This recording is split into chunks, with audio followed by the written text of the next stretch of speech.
Ungalaleli kwamagatsha omvino omolive kuthiwa agawulwa kwase kuyothathwa amahlahla asendle azophutshiswa agqishwa ngenkani in the olive tree. Hallelujah. So we were grafted in.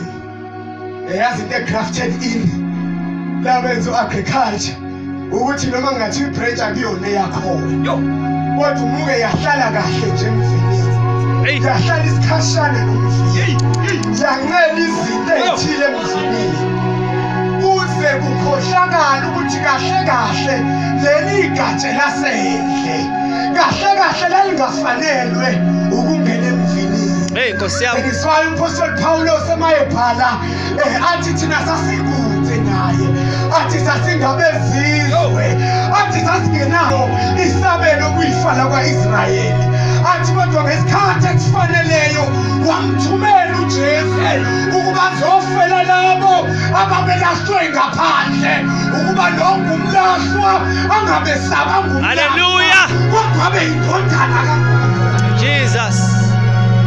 Thank you, Jesus. Oh, hallelujah. Amen. We were bought with a price. Ukuqala umama waseSamaria owayekhulelwa ingane yakhe bangabeza kuJesu uthi ingane yami yagula.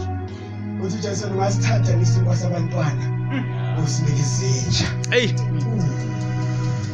Uyazi phela isizwe samaSamaria kwakuyisizwe sasixuba amaJuda namaGentiles. Okay. Ngakho bebengavumelekile ukungena ethempelini. Yeah. Baba abantu abayizinja. Angiphathi ke mangabe ungumGentile nje ophelele ongaxutshwe namJuda. AmaJuda ayingasazi nokuthi singobani. Kodwa lafika igazi likaJesu. Hallelujah. Lo mama nezinja ziyaxosha. Imvuthuluka. Hey, Nkosi yami. Yo. Uthi ziyaxosha imvuthuluka.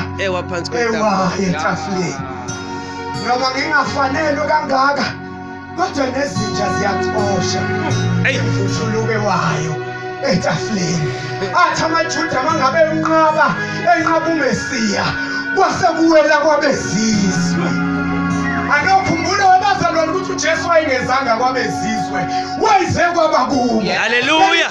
uJohn mangabe bhala ethi weza kwabakubo kodwa bangamamukela. Waseluthi bonke bamamukelayo. Hallelujah. Jesus. Hey. Obizwa ngabantwana bakhe. Hallelujah. Wayengazanga abazalwane kumazulu. That is why phanoba le ndaba ye-rapture indaba ephutshisiwe into eyayingekho. uJesu wayezela ukuzosindisa abakubo. Hey. Bese yabaqobela.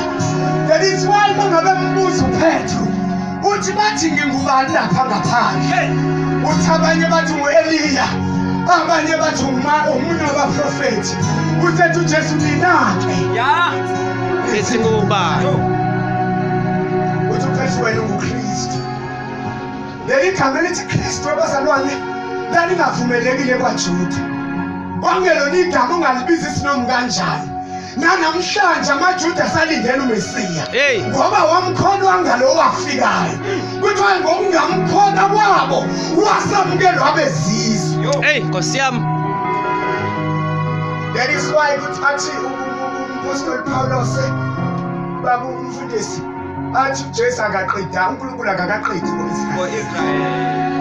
Kuyothi masibandla semhlwithiwe bese kubuya lento ekuthiwa millennium 1000 years of reign. La uJesu yobuya ezobusebuyisela umbuso kwaIsrayeli. Yeah. That is why abafundi bakhe njalo mangabe khuluma uJesu baconcent ngento eyodwa bathi kuyiso yini isikhathi sokuthi ubuyisele umbuso kwaIsrayeli. Ngoba into ebalekile kwaIsrayeli ukuthi kubuyisele umbuso kwaIsrayeli. Hey. Seyasho uJesu uthi lo mbuso esenguletha manje awukhonjwa ngamehlo. Athi kodwa lo mbuso enguletha manje is within you. Yeah. Athi it is within you. Hallelujah. Amen. So when we cover abazalwane the topic of redemption only through the blood of Jesus Christ. Leli gama elithi to redeem igama esilithola kusiGreki elithi apolotrosis. It is the act of ransom. Okay. Ngingayichaza kanjani ngesizulu? Indlela yokuhlenga. Abayibayethi ngabe benze example manje umuntu obemuka nomfula. Okay. Wase kuba khona omhlengayo. Yeah. That is redemption. Uma ngabe sifunda igama elithi redemption. Igama elalikakhulunywa nomngephi. Igama elalikhulunywa kwinkantolo yakwaIsrayeli. Njalo mangabe kade ukweleta into ongakwazi ukuyikhokha bese kufika umuntu ekukhokhela yona. Hey. Bese ke kuyabhalwa kuthiwe thethele style. Kuthiwe the price has been paid in full. Kuyothi ke mase kubhalwe lo mbhalo njalo bese kuthiwe you have been redeemed. Hey. Usukhokhela. Yeah. So mangabe sikhuluma nge redemption